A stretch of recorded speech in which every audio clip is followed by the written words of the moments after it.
Não poderia ser mais instigante uma apresentação dessa, uma aula dessa de abertura do curso. Os alunos têm diversas perguntas já feitas online, mas também abriremos a oportunidade para alguma pergunta feita aqui. Eu vou começar lendo 2 perguntas online, enquanto alguém se mobiliza para fazer uma pergunta também para esse primeiro bloco de 3. Peço que alguém procure a Miriam, quem for fazer a pergunta online. Tá, Miriam? Obrigado. A pergunta, vamos pela ordem aqui, né? Primeira pergunta do aluno José Moacir de Souza Vieira. Não temos filtro aqui para pergunta, viu, Postman? Vamos ver todas as perguntas instigantes dos nossos alunos. Professor Márcio, os dados do último censo, mais uma vez, evidenciaram a grande desigualdade na urbanização do Brasil. No Amazonas, o número de pessoas vivendo em favelas sem acesso ao saneamento básico é alarmante.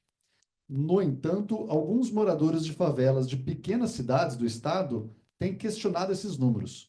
Como o senhor vê essas discrepâncias e quais fatores podem influenciar a percepção da população sobre esses indicadores? Eu vou para a terceira pergunta, deixar a da Valene mais para adiante, que ela é uma pergunta mais sobre esperança, mas vamos mais uma pergunta direta aqui. Vilmar Oliveira, a tendência de deslocamento comercial para o Oriente é inevitável ou há fatores que podem fazer com que essa mudança volte a favorecer a Europa e os Estados Unidos nos próximos anos?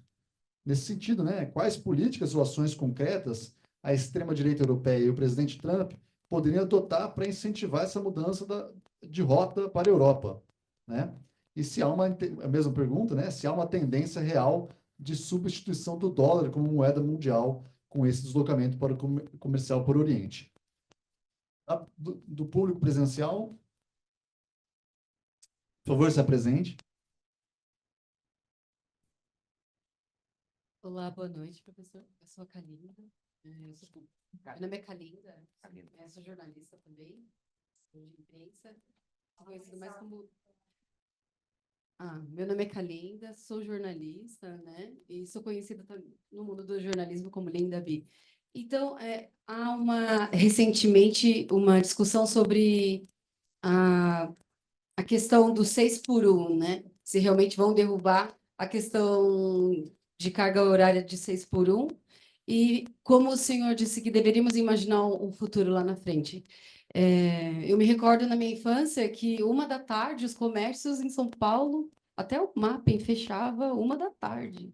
Não tinha essa questão de 6 por 1, até médico não tinha. Então, eu gostaria de saber, acabando a questão do 6 por 1, quem irá realmente nos atender? E serão os robôs da China? Eu tenho, assim, eu fiquei imaginando, então, quem fará o serviço por nós, né? Como que será futuramente o trabalho lá na frente, né? Eu sou a favor de que acabe o 6 por 1, gente. Mas a gente tem que pensar em quem fará a outra parte do serviço. Tá legal. Obrigada. Então, perguntas bem diversas. Obrigado, Kalinda. A Kalinda é um inscrito do curso, né? E está aqui presencialmente. Seja bem-vinda. Então, perguntas sobre geopolítica, sobre dados do IBGE, sobre mercado de trabalho. Por favor, Márcio. Obrigado, então, José, Vilmar e Kalinda. Bom, a respeito do tema da Amazônia, ou da urbanização, tem vários estudiosos brasileiros, né, que fazem uma crítica ao processo de urbanização brasileiro, né, urbanização, sobretudo, das regiões litorâneas. Né? É uma urbanização bastante desigual, não é? Um país que criou e ficou conhecido pelas favelas, pelas regiões periféricas, não é?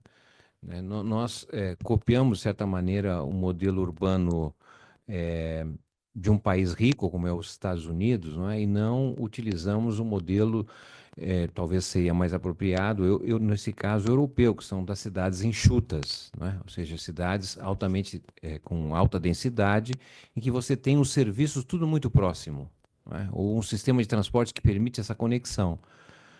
Nosso modelo de cidade é um pouco parecido com o modelo de cidade dos Estados Unidos, né? Padrão rico, que as pessoas moram longe, têm boas estradas, mas todos têm carros, né? Então, o problema da administração, em grande medida municipal, é que você tem uma população espacializada, não é? Uma concentração da população em determinados lugares, mas rodeada por periferias. E, então, para poder oferecer um serviço público, você tem que colocar, na verdade, posto de saúde, educação, escola espalhada, porque não há uma concentração da população próxima a serviços, não é? Isso tem um custo enorme. Vejam, por exemplo, o sistema de transporte, né, que tem que funcionar geralmente no início da manhã e no final da tarde, porque, sei lá, entre 9 horas a 4 horas da tarde não tem grande deslocamento populacional. É um transporte apenas para levar as pessoas de casa para o trabalho e depois, no final da tarde. Isso é um custo de você ter todo o sistema operacional, salário de motoristas e assim por diante, né? Então, um modelo de cidade que, de certa maneira, gerou uma desigualdade muito grande do ponto de vista da habitação, né, local de trabalho, etc. Mas o que nós estamos vendo o próprio IBGE divulgou o censo favela, a população de favela, não é? Que há uma concentração das favelas ainda nas regiões litorâneas do país. Mas o que se percebe é um crescimento das favelas em cidades muito dinâmicas, né? Sinop, por exemplo, ou entre outras cidades, que são cidades muito ricas, que crescem pela exportação, produção e exportação de produtos primários, mas atraem também pobres e não têm espaços. Então, favelas vão sendo construídas em cidades hoje que são mais dinâmicas. E no caso da Amazônia, né, no leito do Rio Amazônia, é impressionante a quantidade de favelas que lá se situa. Então, essa questão que ele traz, o José, ela é muito propícia, não é, para se avaliar se o modelo de urbanização que nós estamos tendo nessa dinamicidade que se dá em outras regiões, mais ao interior do Brasil, não reproduz o nosso passado, não é? Em relação à questão do Vilmar sobre o comércio para o Oriente, a expansão da atividade econômica, do dinamismo no Oriente, que foi sempre. Essa visão de Ocidente e Oriente é uma construção, digamos, europeia para dizer que o Oriente era o atraso, né? E que o Ocidente era o moderno, quando, do ponto de vista histórico, até 1453, né, quando caiu Istambul, então, na época, Constantinopla, né, quando os turcos assumiram o controle de Constantinopla, derrubando, então, o que havia do Império Romano e impediram que, através do Mediterrâneo, as rotas comerciais, as antigas rotas da seda, continuassem a alimentar a Europa, que era extremamente atrasada em relação ao Império Hindu, o Império do Meio, a China, que traziam, então, produtos altamente modernos para aquela época, para usar essa palavra, não é? Então, a partir dali é que se constitui um investimento grande em conhecimento sobre tecnologias de navegação no alto mar e a visão de que seria possível chegar às Índias e à China, não mais indo para o Oriente através do mar Mediterrâneo, mas sim avançando para o Oceano Atlântico, né? E aí tem dois modelos de navegação, o português, não é, que faz navegação tipo cabotagem, que eles vão circundando ao continente africano e passando pelo chamado depois conhecido como Cabo de Boa Esperança, que era muito difícil, e chegam, o Vasco da Gama chega às Índias, não é? E os espanhóis que acreditam que é possível, não fazendo essa navegação de cabotagem, mas em sentido diagonal para chegar à China e às Índias, avançando sobre o Oceano Atlântico, não é? E não conheciam da existência de um conjunto de terras que depois foi conhecido denominado como América, né?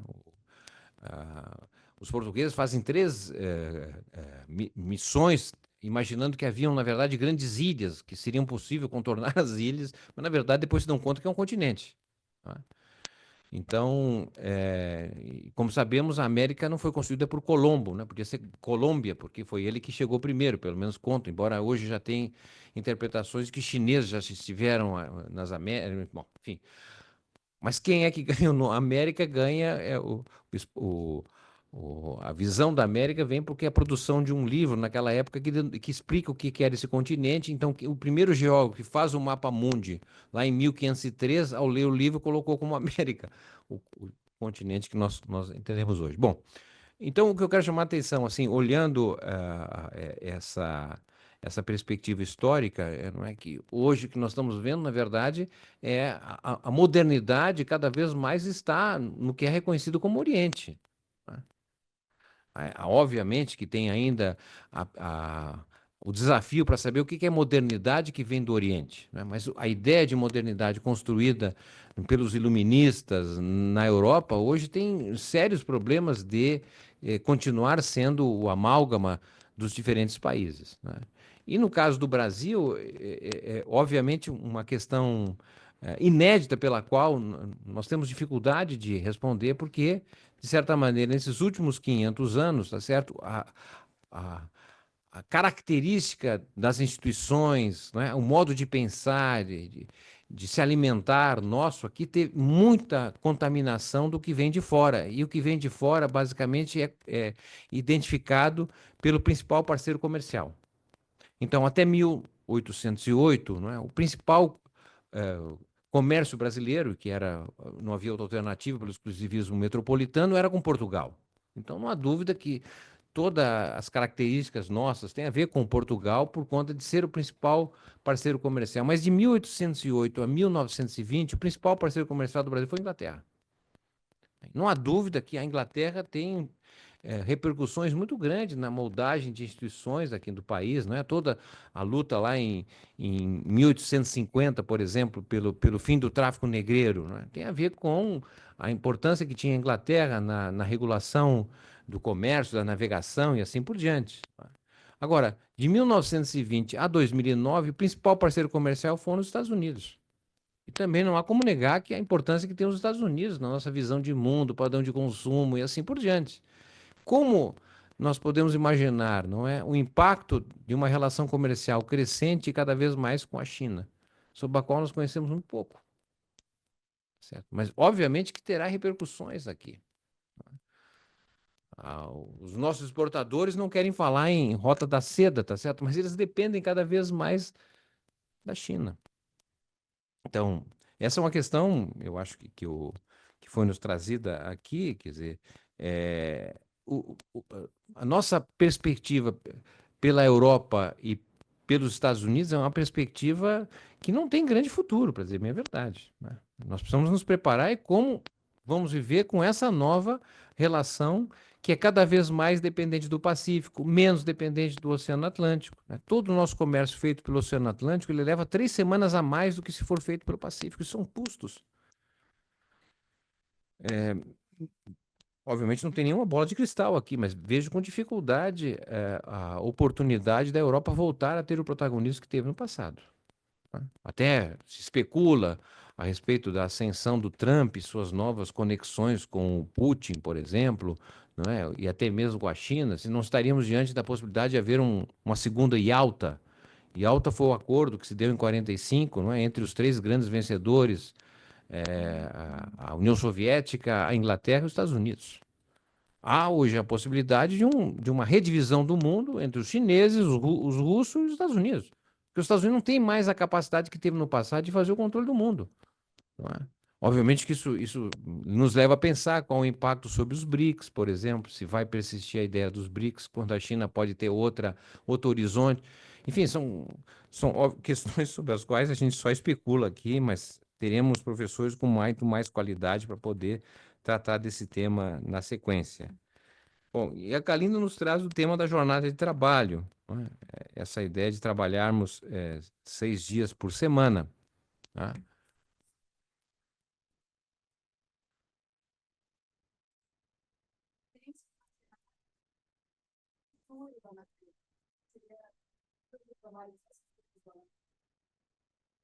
Eu gostaria de complementar justamente porque o senhor falou que teríamos que imaginar como que seria as nossas vidas, o futuro do trabalho, as nossas vidas, né? Enfim, essa questão do trabalho, da mão de obra. E havendo o fim da escala 6 por 1, né? Eu logo pensei assim, bom, trabalho, fim da escala 6 por 1, a inteligência artificial está aí, os robôs também, porque já na China, a questão da mão de obra, né? São os robôs que estão fazendo, né? Então, perderemos os nossos trabalhos? Não dá, a fábrica não pode parar, descansar um pouco e aguardar os funcionários voltar, os operários voltar? Assim, existe essa preocupação, né? Vamos perder os nossos trabalhos? Com o término da escala 6 por 1, seremos substituídos por robôs? que em algumas partes do mundo isso já é real, inclusive médicos, jornalistas, nós já sofremos muito com isso, né? É uma questão de produção louca, sabe? Um negócio muito fora do comum. Médicos, enfermeiros, operários. Então, fiquei pensando nessa possibilidade. Obrigada. Muito bem.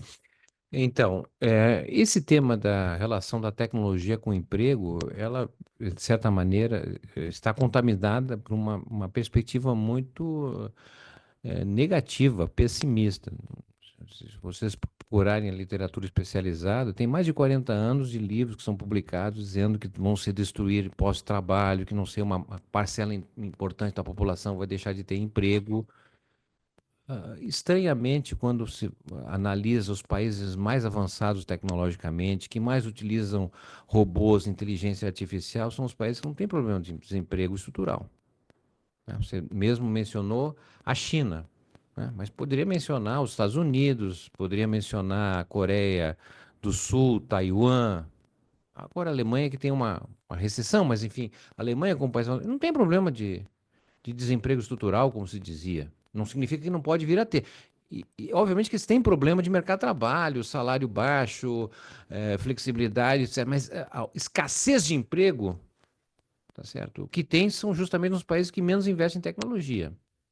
Tá certo? Então tem aí eu acho uma visão patronal, né, de consultorias, que vem geralmente do Fórum Econômico Mundial, dizendo, olha, a tecnologia vai aniquilar emprego, é melhor vocês trabalhadores aceitarem, tá certo? A flexibilização, redução de, vocês, como dizia um ministro aqui, vocês querem emprego ou querem direitos, tá certo?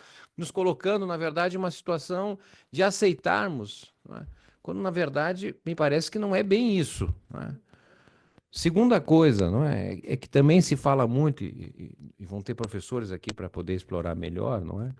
Mas se fala muito de revolução industrial, terceira revolução industrial, quarta revolução industrial. Eu fico assim sempre em dúvida se esse tipo de conceito está adequado, porque se nós formos utilizar, analisar, na verdade, os bens industriais que nós temos hoje são praticamente os mesmos de 100 anos atrás. É automóvel, televisão, é geladeira. Obviamente que tem outros aí, mas na verdade não são os mesmos bens. Claro que são mais modernos, tá certo? Agora os carros, automóveis funcionam com sensores, aviões com sensores, mas qual é a novidade? Quais são os bens industriais novos? Para se dizer que tem uma revolução industrial. Porque revolução industrial significa novos produtos, tá certo? Isso aí esse é telefone, sabia? Foi de Graham Bell. Não, tudo bem, são sensores. Tem sensores, tá certo? Mas sensores você tem dentro do automóvel, tem na geladeira, casa inteligente, são sensores, né? Eu não sei se pode se abrir aqui, mas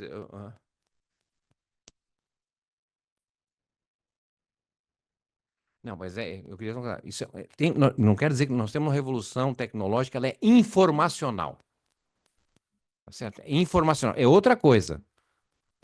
Então, as reflexões que se tem são análises, na verdade, teve a primeira revolução industrial, que foi a mecanização têxtil, tá certo? Foi a ferrovia, são novos produtos. Então, a revolução industrial destrói emprego, cria emprego, etc. Depois veio a segunda revolução industrial, o petróleo, a energia elétrica, o automóvel, os bens de consumo duráveis, etc., né? Quer dizer, hoje é uma revolução informacional. Então, o conceito que nós utilizamos, eu acho que é um conceito de trabalho, por exemplo, absolutamente insuficiente, né? Por exemplo, se a gente pegar no Brasil a população até 30 anos de idade, não é? A taxa de inatividade, isto é, as pessoas, não é, que estão em idade ativa, porém não trabalham nem procuram trabalho, são inativos nesse sentido, tá? Ela, em 2024, a taxa de natividade de pessoas até 30 anos é abaixo do que era em 2019. A pandemia derrubou a taxa de atividade, reduziu, aumentou a inatividade, mas acima de 30 anos ela está acima do que era em 2019. Abaixo de 30 anos está abaixo. E penso que talvez nós não estamos sabendo perguntar, ou as pessoas não entendem o que é trabalho. Então, você pega hoje, isso é uma estimativa, eu estou falando com o professor aqui, porque senão depois do IBGE estou dizendo esses números, mas não são do IBGE, mas tem uma estimativa que nós temos hoje 22 milhões de brasileiros que vivem das redes sociais.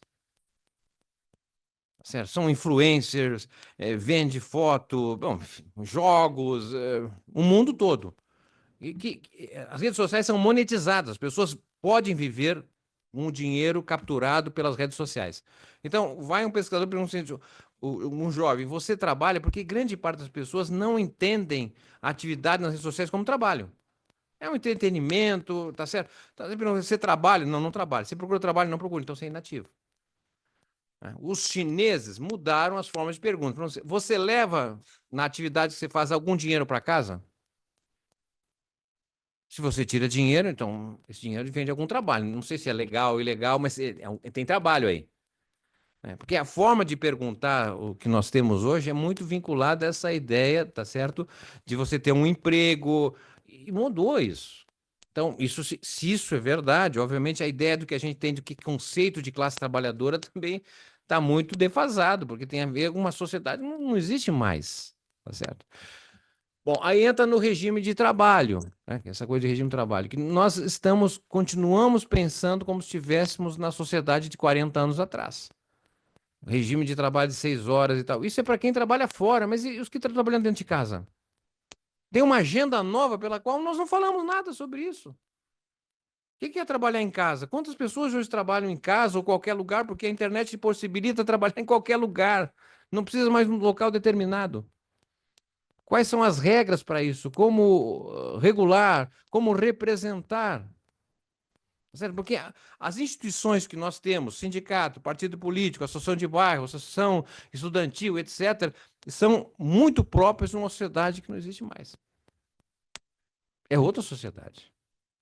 Tá certo? As pessoas não querem mais a representação hierárquica de presidente, não sei, são organizações mais horizontais. São outras formas de representação.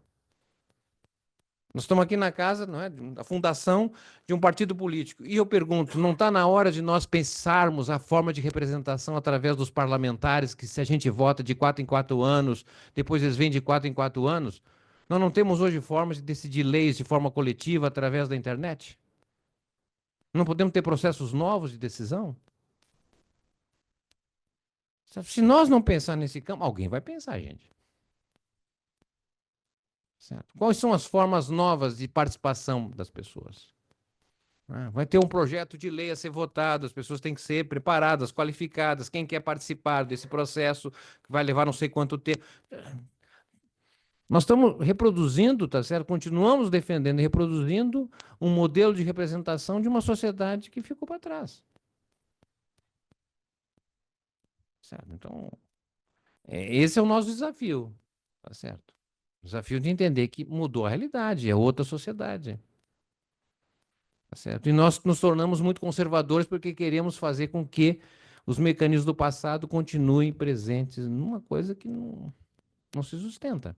Né? Então, a jornada 6 por 1, claro que ela é uma violência nesse sentido. Agora, precisamos pensar o seguinte: o que aconteceu no governo da presidenta Dilma? Né? Com a história da elevação do salário mínimo, que é absolutamente necessário, o salário mínimo é muito baixo no Brasil, não há em dúvida. O problema é que o nosso modelo econômico é um modelo econômico, tá certo, sustentado por pequenos negócios. E, em grande parte, pequenos negócios com baixíssima produtividade. Então, você levar o salário mínimo, que é fundamental, ele começa a bater na margem de lucro desses pequenos negócios. Certo? E aí os pequenos começam a reclamar e os grandes são mais espertos, pegam essa demanda e jogam, olha, não é possível aumentar o salário mínimo. Agora, não é? Vocês estão acompanhando o que está aí. Já caímos no assunto do presentismo, que eu não queria entrar, mas o que nós temos visto aí? Os programas sociais estão dificultando a contratação, tem escassez de mão de obra. Tá certo? Porque os salários são muito baixos no Brasil. Então, a defesa do 6 por 1 acho fundamental do ponto de vista dos trabalhadores organizados, mas isso não toma conta de outras pessoas, de outros segmentos que nem conseguem ter esse tipo de regime de trabalho. Trabalho a qualquer hora, a qualquer momento, de acordo com as regras da internet. Né? Então, veja, está mais complexo hoje você ter propostas assim, tão simples, pode dizer, mas como foi que olhava uma parte da sociedade, hoje nós temos que olhar o conjunto da sociedade, porque um partido tem que ter essa visão bem mais ampla do que é a sociedade. Né? Ô Pedro. Não, você que manda, eu estou por conta. Professor, então vamos caminhando para o encerramento, fazendo o último bloco de perguntas. Temos online e presencial. Vou fazer uma leitura do online. Quem quiser fazer uma presencial, tem duas com a Miriam? Tá bom, então a gente vai fazer esse último bloco. Eu vou ler duas questões que envolvem o mesmo tema. Então, a primeira é do Cassiano Simões, que é um aluno nosso. Ele pergunta: como está hoje a percepção, pelo ponto de vista do trabalho, das atividades controladas por aplicativo? E, no mesmo tema, a Cristiane Montes Ramires pergunta: quais os caminhos para esse novo formato sem aderirmos à uberização? E uma pergunta.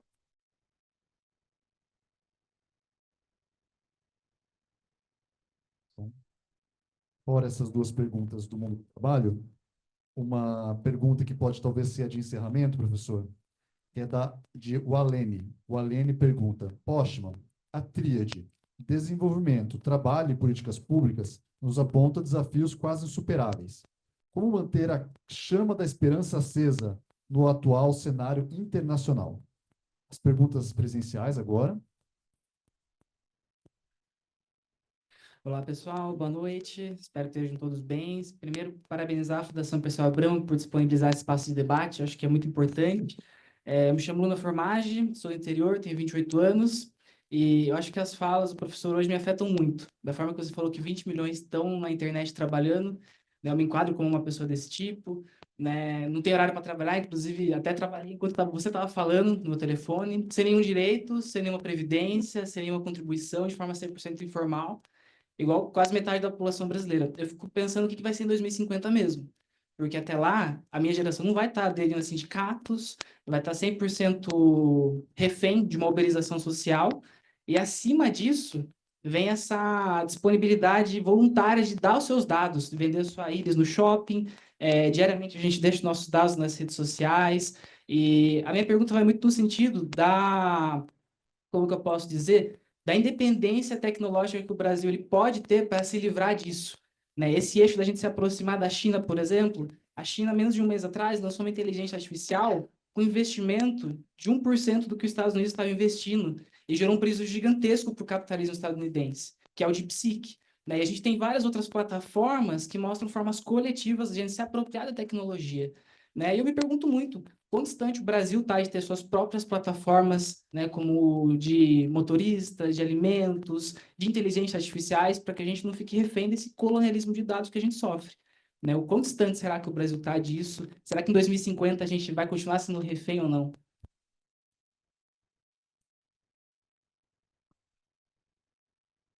Alô? Estão conseguindo me ouvir? Sim. Boa noite, pessoal. Boa noite, professor Márcio Postman. Boa noite também aos demais companheiros presentes. Alguns rostos que me são familiares. Bom, sem mais delongas, o meu nome é William de Jesus Silva, eu tenho 31 anos. Eu, na verdade, sou militante do PSOL. Eu estou na setorial de pessoas com deficiência do PSOL e milito também com o pessoal do coletivo Educação em Primeiro Lugar e sou servidor do Ministério Público de São Paulo. A pergunta que eu queria fazer, na verdade, eu quero colocar três perguntas em uma. Sobre um tema que eu acho que uma parte do nosso campo ainda carece carece de dominar, digamos assim, de se apropriar, que é a questão da pessoa com deficiência. Então, eu lancei mão de três perguntas. Diante de tudo que foi dito aqui, eu acho importante a gente pensar, pegando o gancho desse conceito de cidades dinâmicas, onde que a população deve entrar nessa história? Onde é que eu falo nós porque eu sou uma pessoa autista, né, no nível do transtorno de espectro do autismo, como é que a gente precisa pensar, em primeiro lugar, se esse formato de cidades dinâmicas ele agrega as pessoas com deficiência, sobretudo com relação a políticas e tecnologias envolvendo acessibilidade, comunicação alternativa e outros temas. Segundo ponto, a partir de que ponto isso não poderia causar um risco de intensificar a exclusão das pessoas com deficiência, sobretudo nessa questão da revolução tecnológica e informacional e também na questão do mercado de trabalho. E o terceiro ponto, como pensar e construir cidades dinâmicas, mas ao mesmo tempo acessíveis. E eu até me permito colocar uma quarta pergunta. Com essa questão da necessidade de redefinir os conceitos de trabalho e de classe trabalhadora, como a gente pode pensar em encaixar a população com deficiência dentro desse processo de, não sei se essa palavra seria mais adequada, mas de reinvenção desses conceitos? Como é que a gente pode encaixar a população DEF?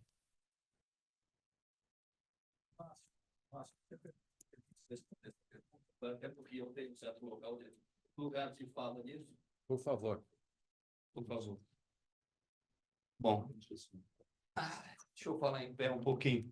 É o seguinte, você, o Wilson, não é isso?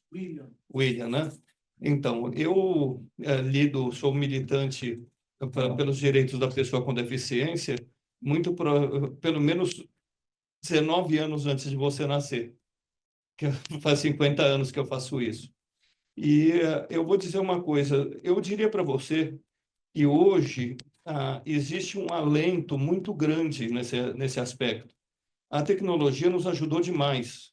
Hoje, por exemplo, eu sou capaz de discutir política com uma pessoa surda, librada e com toda a desenvoltura através da informática.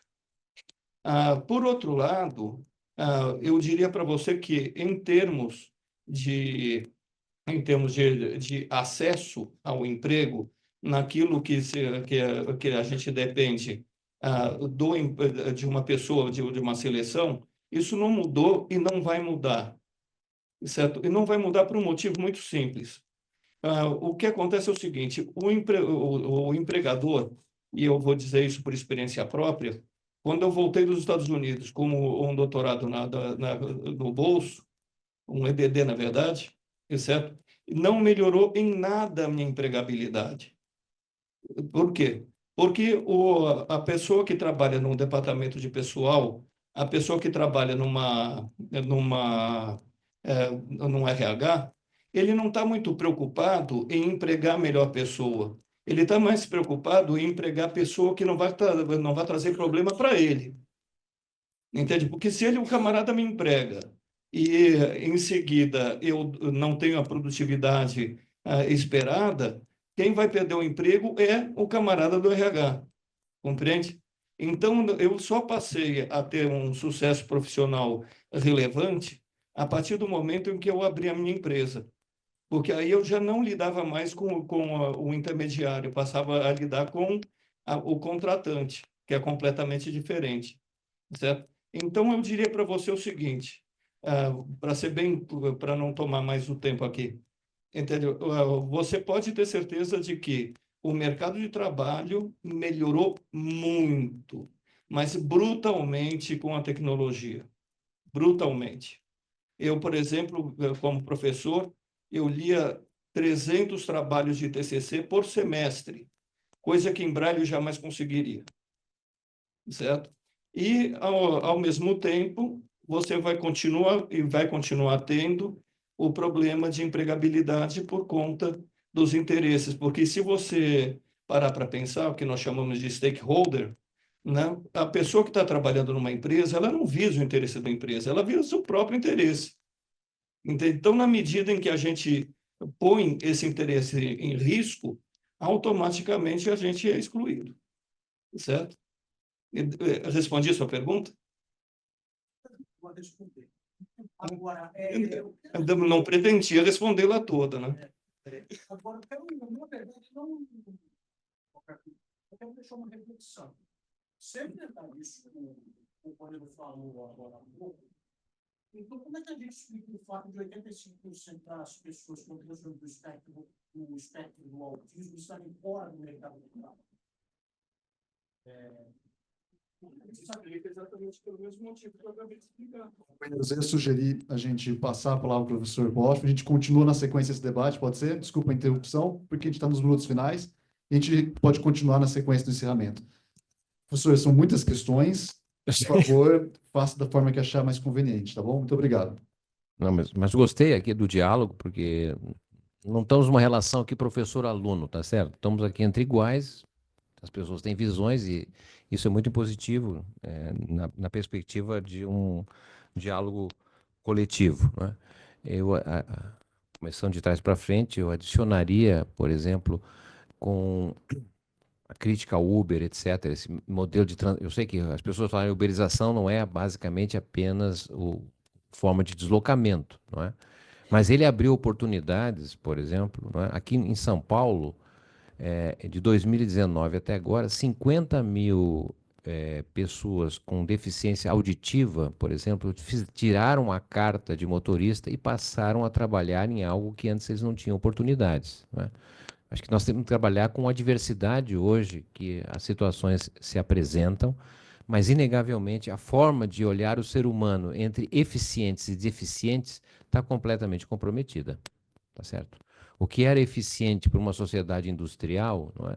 Obviamente que não cabe esse tipo de interpretação na sociedade que hoje nós estamos vivendo, né? Em que há perspectivas muito diferentes. Então, mas esse é um tema pelo qual, digamos assim, há uma enorme deficiência em entender a problemática e, mais do que isso, em sugerir, como dizia um jogador, a solucionática, tá certo? Essa é a questão chave. Quer dizer, nós temos um papel enorme de entender. O primeiro passo para entender. Se você não entende perfeitamente, não tem condições de oferecer alternativas de superação. Tá? Bom, temos também questões referentes ao aspecto que diz respeito, então, à ideia do trabalho, do desenvolvimento no plano, no cenário internacional. Bom, é óbvio que nós estamos falando aqui um pouco da perspectiva do Brasil, porque, de certa maneira, é por onde nós temos governabilidade para poder oferecer um horizonte diferente do que nós temos hoje, tá certo? Agora, é claro que o Brasil não é uma ilha, tá certo? Ele está contaminado por situações que, por exemplo, sobre essa questão que foi colocada aqui, da questão da tecnologia, não é? Desse processo de uso crescente de dados, da extração de dados, um modelo de negócio altamente lucrativo, não é? Tem dois modelos hoje que estão basicamente se constituindo em função das grandes empresas que nós não temos. Certo? Nós temos grandes processadoras, né, de dados, que é o caso, por exemplo, do Serpro, que é a quinta maior empresa do mundo nesse sentido, de processamento de dados, mas nós não temos infraestrutura de dados produzidas aqui internamente. Então, nós precisamos associar as grandes empresas, bom, estrangeiras, né? Mas, digamos, tem um modelo dos Estados Unidos, que é esse modelo em que as grandes empresas vão para dentro do Estado. Né? Então, a experiência do tal do Elon Musk, não é? Ou seja, ele está pegando os dados agora dos norte-americanos, estadunidenses, que estão dentro do setor público. Então, é na receita deles federal, é no imposto de renda, todas as informações, tá certo? Em função do interesse das grandes empresas privadas. Você pega o modelo chinês. O modelo chinês, na verdade, opera com grandes empresas a partir do Estado. É o Estado que comanda.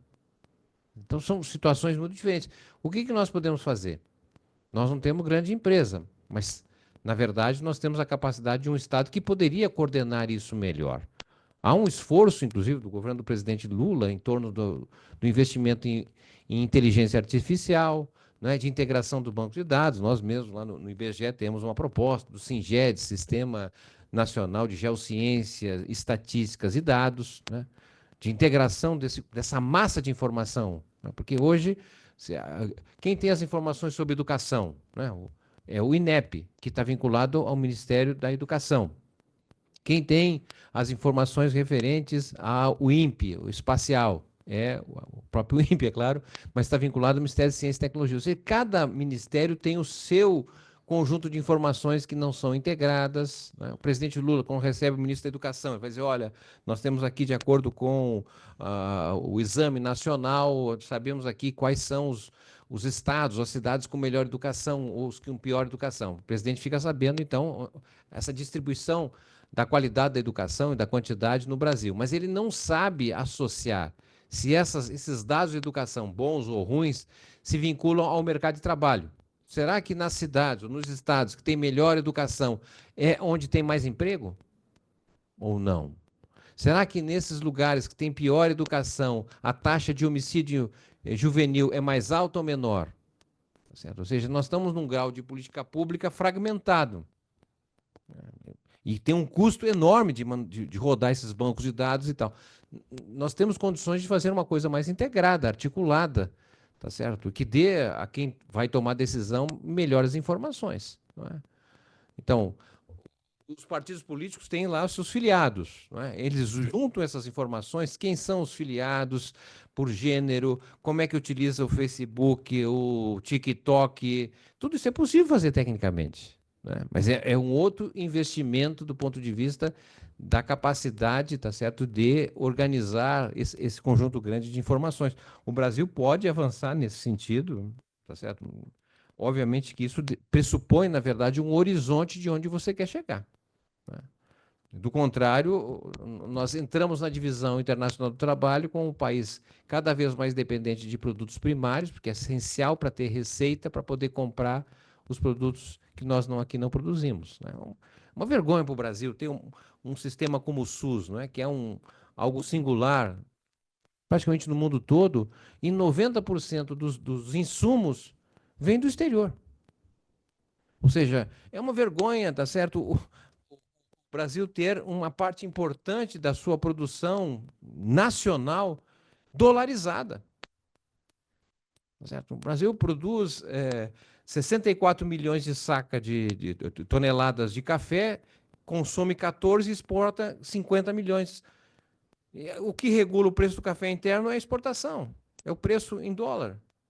E aí desvaloriza a nossa moeda, tá certo? Em relação ao dólar, aumenta o preço do pãozinho, porque o trigo é importado. Ou seja, não seria necessário uma política de substituição de importações, de produção nacional.